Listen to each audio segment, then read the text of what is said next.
Pick one bike that completely changed the motorcycling world. No matter how much I tried, the BMW R1150 GS kept popping up on that list. And yet, back in 1999, when it first launched, nobody really cared about it. Nobody bought it. In reality, every single possible odd was stacked against the BMW's success. It should have never caught on. Heck, this design should have never worked. And why would it? Even for its times, it was plain weird, seemingly unnecessarily so. From the wacky, fragile yet complex-looking front suspension all the way to the huge cylinders sticking out the sides, potentially waiting to be smacked into the nearest ditch or scraped along the first turn. And then a drive shaft for an adventure motorcycle? For off-roading? What were they thinking? We tend to remember a single side of the story. The story where the R1150 GS launched, was picked up by the hit show Long Way Round, and the bike was so good that it started the adventure revolution. And that simplification represents a hugely skewed perspective. You see, even for Charlie Boorman and Ewan McGregor's show, the GS was never their first pick. It was the ugly duckling that had to be chosen from a sheer lack of other choices. They think that we might fail. And then we'll do it in the BMW and show them what a great big mistake. What a business.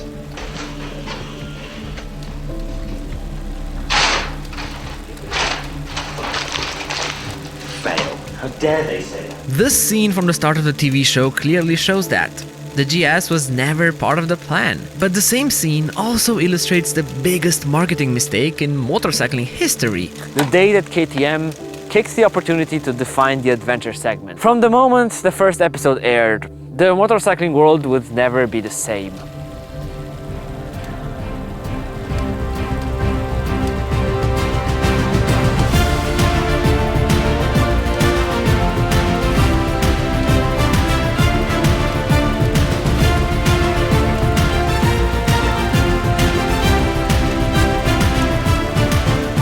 And BMW was portrayed as the god of motorcycles, the one bike to make everyone a true adventurer. A year later, GS sales skyrocketed, making the adventure segment the fastest growing motorcycle segment in the market. One thing you have to realize, back then, the ADV bike wasn't what it was today. It was outsold 6-1 by sports bikes. People bought almost double the amount of cruisers or trail bikes every year. It was the smallest drop in the bucket, and suddenly the market was flooding with interest. And all that because of one bike, the R1150 GS.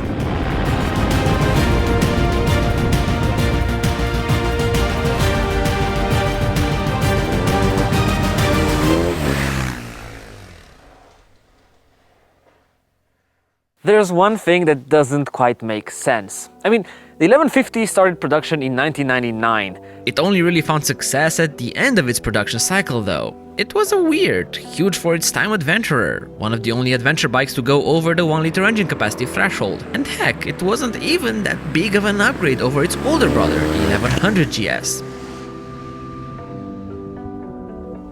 In a way, it took the Porsche approach to incremental upgrades. The part that doesn't really compute is, why did its older brother not succeed? Why didn't it succeed from the get-go? The answer?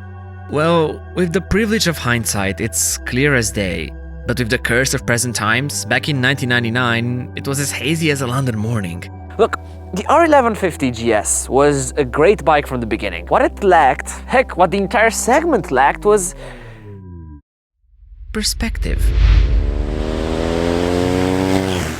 If you're a manufacturer and you put out an advert showing how cool your adventure bike is, sure, you might get some looks. But nobody really gives a damn. It's an ad. We're used to lies and exaggerations in this medium. People's perspective of adventure was something reserved for the misfits, for the backyard mechanics who had no life outside of nerding on bikes. It wasn't seen as something a regular person could do. War in my mind. I'm trying to fight a war in my mind. I don't know who's the winner tonight, but it ain't me. We seem to think that Charlie Boorman and Ewan McGregor's biggest accomplishment was going around the globe on motorcycles. But they managed to do something even more impressive. They changed an entire generation's perspective on life. In reality, Long Way Round was the final piece of the puzzle, the catalyst that ignited the adventure revolution. And the 1150 GS? In itself, it didn't really revolutionize anything. But it was the right bike at the right moment. It was good enough to sustain its newfound popularity and fame. I'll be honest, I had tons of misconceptions about GSs. Until I wrote this one. First, it looks like a tank, like you need an entire artillery crew to man it. But then I step over it and it's really not that tall. Like, it's actually super approachable. And despite its weight, I feel much more comfortable maneuvering this around low speeds than the Tenere 700. Everything is quintessentially German, easy to use, smooth, working exactly as you'd expect it to. This characteristic carries over to the engine with a characterful sound note and the buttery smooth power delivery even from low revs. if the GS was a dog, it would be a Saint Bernard. Huge, imposing, demanding respect of its presence. But in reality, sweet, calm and caring. Reliable, a friend that you can always count on. It's the inside of the book, not the cover.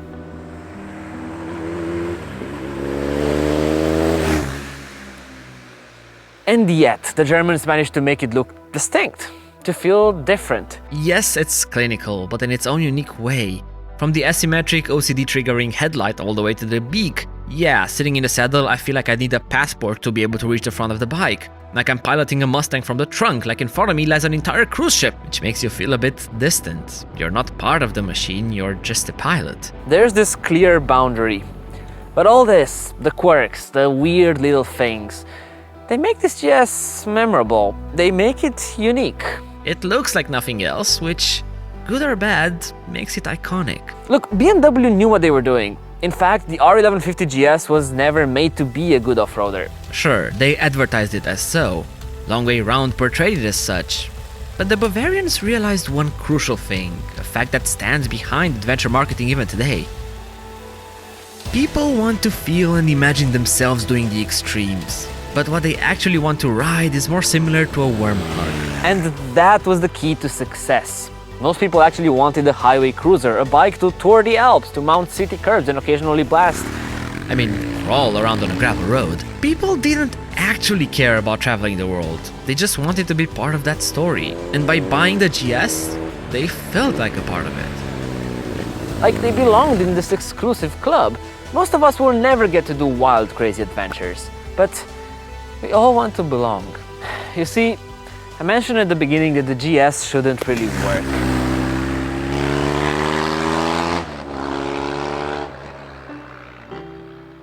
Except, it does, and quite well even, but in its own way.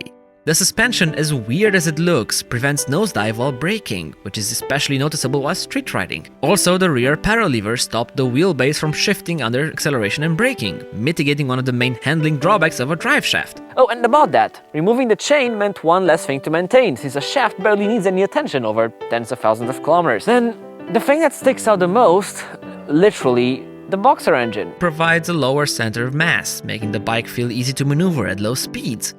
It also makes this behemoth easier to pick up, since the bike almost never gets to fall fully on its side. It dissipates heat much better, since the two pistons are spread apart and so they don't heat each other or block air access to each other like most traditional engines. And this opposite pattern also gives a smoothness at low RPMs that not many engines can replicate.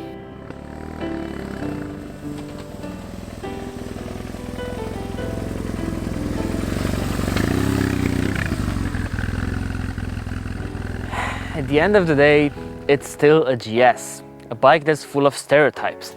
And you know, most stereotypes actually start from a crumble of truth. I could say that the R1150 GS is the perfect bike for the midlife crisis man who likes to cheat on his wife on weekends while wearing non-matching GS jackets with his affair. He's a seasoned executive at a consulting corporation, taking his GS on wild adventures from the nearest Hilton hotel to a close-by 5-star resort on smooth European highways, just to brag afterwards about his wild adventures to his other corporate friends. He doesn't really like these people, but he needs to impress them somehow. The type of guy that is always over-prepared and always buys a $20 pumpkin spice drink at the local Starbucks. Because yes, the biggest obstacle this GS will ever see is the curb at the entrance of the coffee shop. I could make fun of this bike for ages. And in the past, I have done so. In a way, I always disconsidered the GS for being a big, loafy pig. I call it a dad machine, the embodiment of a midlife crisis. And maybe I was right in doing so. I'm not a psychologist, but if I were a psychologist, I might say that I never actually disliked the GS. Maybe I was just too afraid to admit I kind of love it. I was afraid I might actually enjoy this experience. Well, now that I rode one, all I say is this. I get why the BMW R1150 GS changed the motorcycle world. And yes, it deserved it too.